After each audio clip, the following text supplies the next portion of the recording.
This is a topic that relates to both the insurance and reinsurance industry, and also the finance industry as well. So let's just start off and talk about what exactly is sunny day flooding. And this is flooding, sometimes it's also called nuisance flooding. And this is flooding that occurs without a weather event. So it's just strictly from tidal changes, where either there's been some subsidence in the landmass, or that just the tides are just are increasing in height over time. So where before it would only come up to the middle of the beach, now it's coming up to the beach and into the sort of like the little grass park behind it. There are increasing occurrences of this. You can find many articles online that discuss it and its increase and the impacts that it's having. One of the critical areas are some economical and social impacts. One top story that we can refer to is a very small community in the US where it cost over $48 million to relocate this small community. And this is a community of less than 50 households. And so you just can imagine if this starts happening, and it's not a very complex community either, so in terms of infrastructure. So if this continues to happen and if this is a trend where more and more towns or cities and major cities start to experience nuisance and coastal flooding, it's going to be a very expensive proposition indeed. There are also industry and governmental impacts. If you can imagine that municipalities that border the coastal municipalities, a lot of their revenue comes from land tax. And so and there is evidence that buyers are getting hip to this issue of sunny day or nuisance flooding, and so they're buying further inland and not so much buying on the coast. That means property values go down. As property values go down, property taxes go down, and this creates an issue for revenue for capital projects. It creates an issue for solvency of these municipalities' bonds that they issue to fund some of their capital projects. And one of the interesting things that's come out of this is that a bit of research by The Guardian uncovered a set of documents from the 1980s that sort of prove or directly speak to the fact that the oil industry knew back in the 1980s that burning fossil fuels was not ideal for the climate, but they ended up sort of squashing that research from their own scientists. And when this was found out, now what we're seeing is cities now are deciding to say, well, you know what, you knew about this problem, you squashed the research, and you know what, I've got to build dams, I've got to install pumps, I've got to set up new levees. I don't have the money for this. Who's going to pay for it? Oil industry. Let's charge them for it. So you're having these large suits.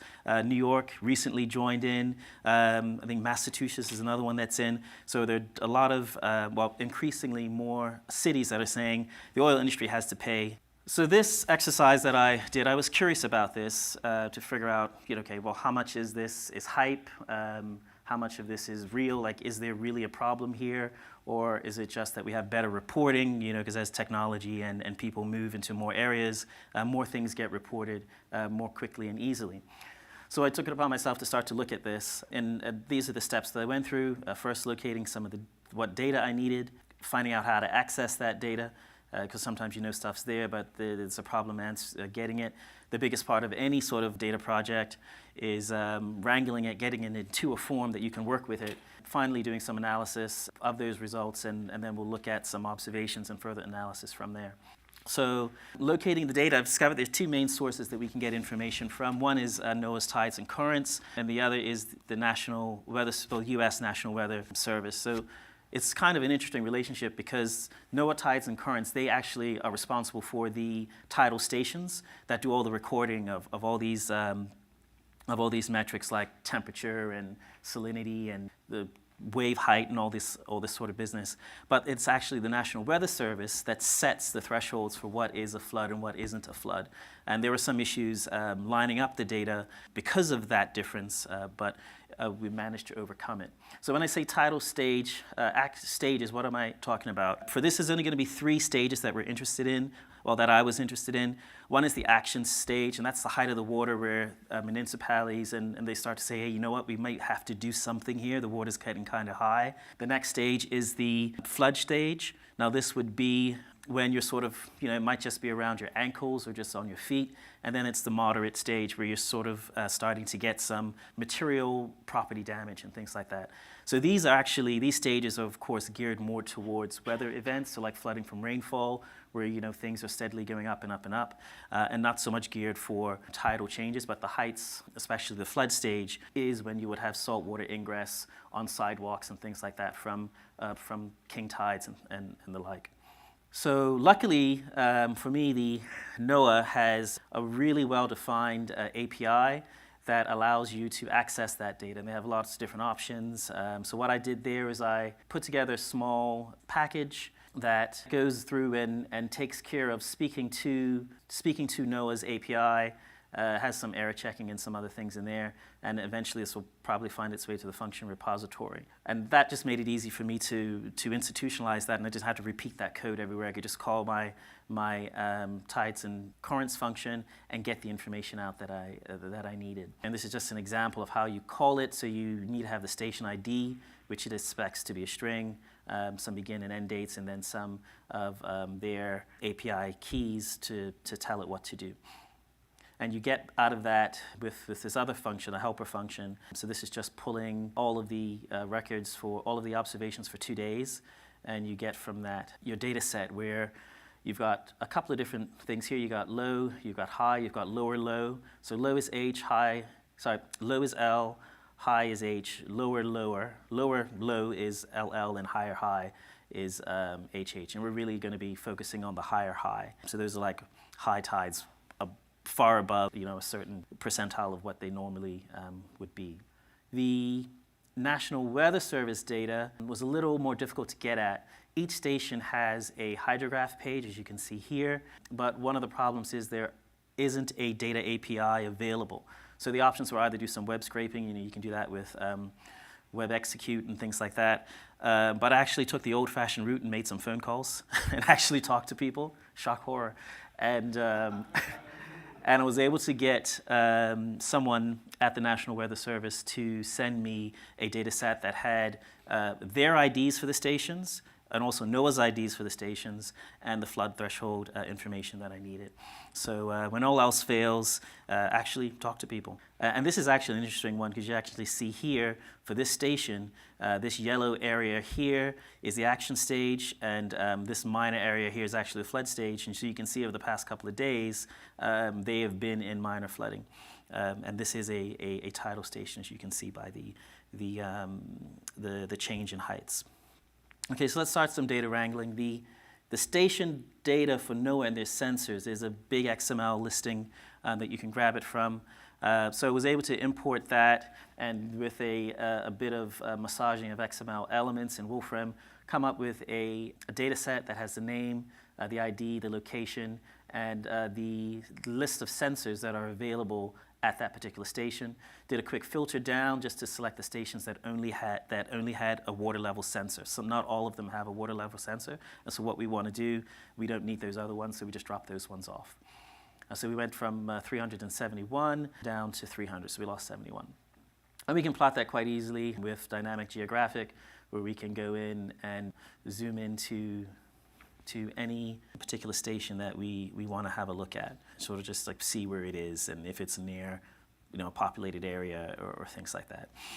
As I mentioned, for the flood state information, I got a download, and then from there I just massaged it a bit and threw it in a data set here. I don't have all that code here, but I just serialized it, and we just deserialize it here, and you can see the information that I got out of that.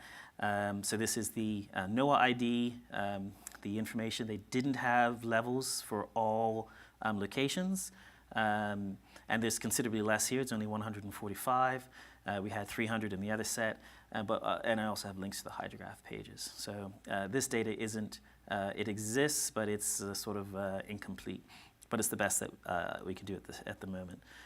And then just joining the two together. So these purple ones are the ones that are in both data sets and have a water level sensor.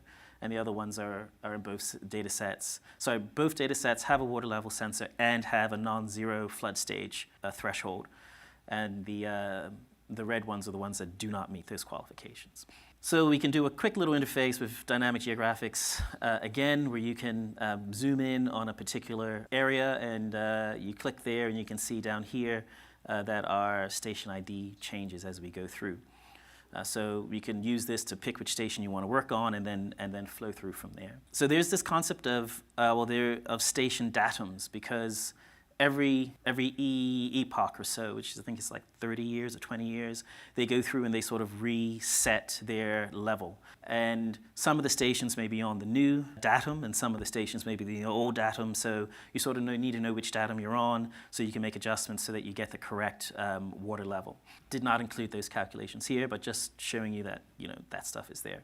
And then you can start picking out historical data sets. There are some limitations on the NOAA API where you cannot just go and say, give me the last 50 years worth of data. They limit how much you can pull at a time. So using the API function and using a bit of storing data back down with WDX files and sort of making date ranges that of a year, I was able to just sort of requery and keeping below their threshold of returning me an error saying, okay, you've taken too much data. So we get that, and we can, so now we're dealing with the Wilmington station, of course, because that's what we selected, and just looking at the highest 20 tides measured, and you can already see here that we're sort of like in 2 and above. And if we go back up to the station datum, here, going down, you can see that the flood stage starts at 1.6. So it starts at 1.6, and we already see we have a lot of information here that sort of says, okay, that's been happening. Again, there's some further adjustments you can make by sort of taking out the data whenever there was a tropical storm or something like that in the area. Unfortunately, NOAA does not have an API that allows you to download all those shape files.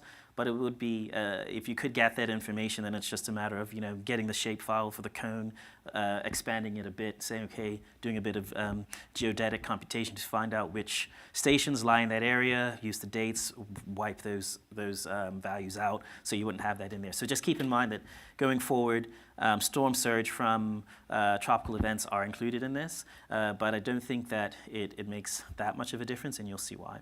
So action days, again, those are the days where you may have to do something. Municipalities may have to do something. So there are quite a few in here, but we are looking, we've pulled from 1980 to 2019, so there's quite a lot of days. If we look at how many action days there are per year, you can see, okay, there is some cyclicality here, but there also is an increasing trend just by eye to say, okay, action days have been going up at this particular station over the last 40 years, because we're starting from 1980 going forward. Same thing if we look at flood days, we can see, oh man, this looks pretty bad. Can this actually be real that there's been a year where there have been over 100 flood days for this particular station location? So I said, okay, well, what's like the largest amount of flood days in a particular month? It's 25. So, okay, well, maybe I'm doing the datum calculation wrong. That must be on my side. So I actually called back to my contact at NOAA, and they were like, no, that's correct. That particular station has been inundated. It's been consistently experiencing flood levels, and it's just like the other station that we looked, Hydrograph, which is a different station, where you saw just in this past week, there's been 2 days where they've been at flood stage. Above flood stage. So we can look at that per year, which is what this plot does, and just does per month, and just as we scroll through, we can just see, okay, there's been more and more and more, and there's not really a particular month, or it's not a particular season, they're just sort of spread around as you go along. And I think when we get to 2018, you can see that in 2016, you can see that month in October, where there was just about every single day there was an issue with wading in the water.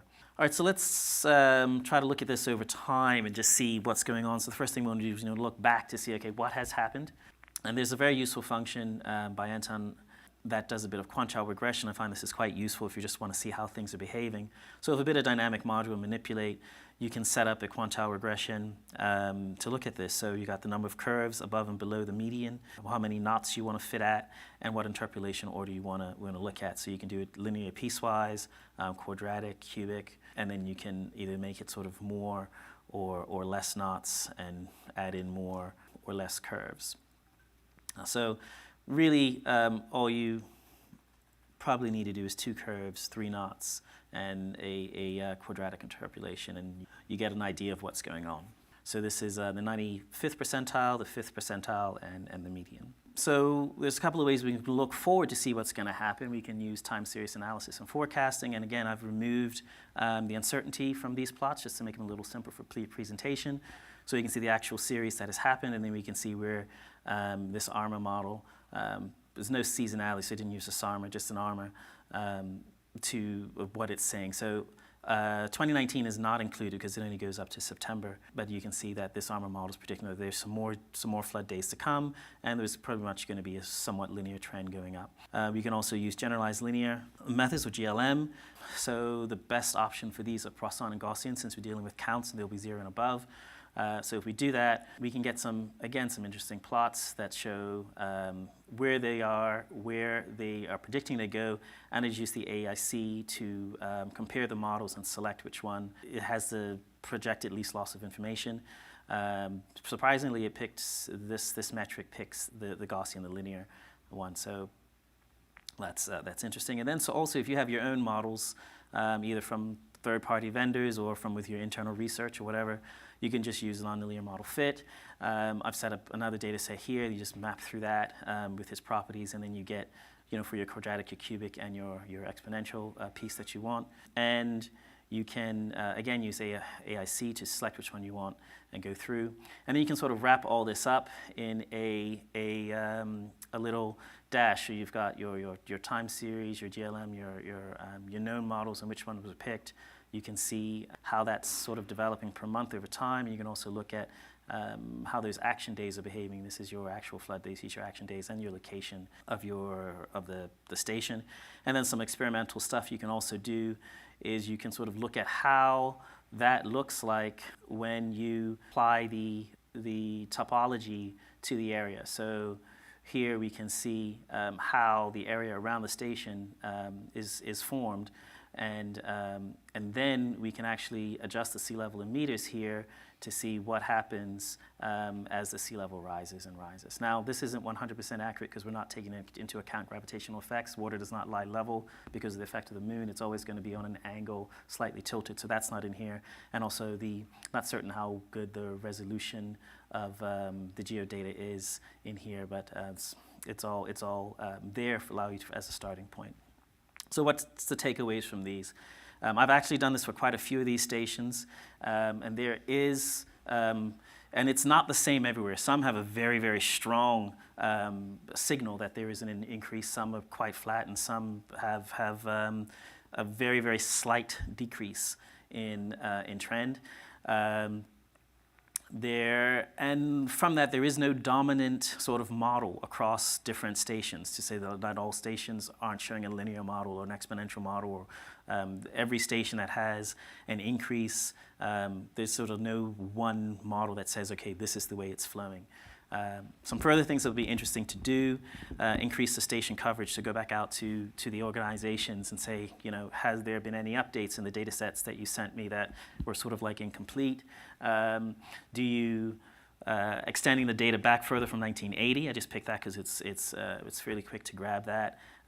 Analyze the change in high tides as well, not just the ones that managed to break the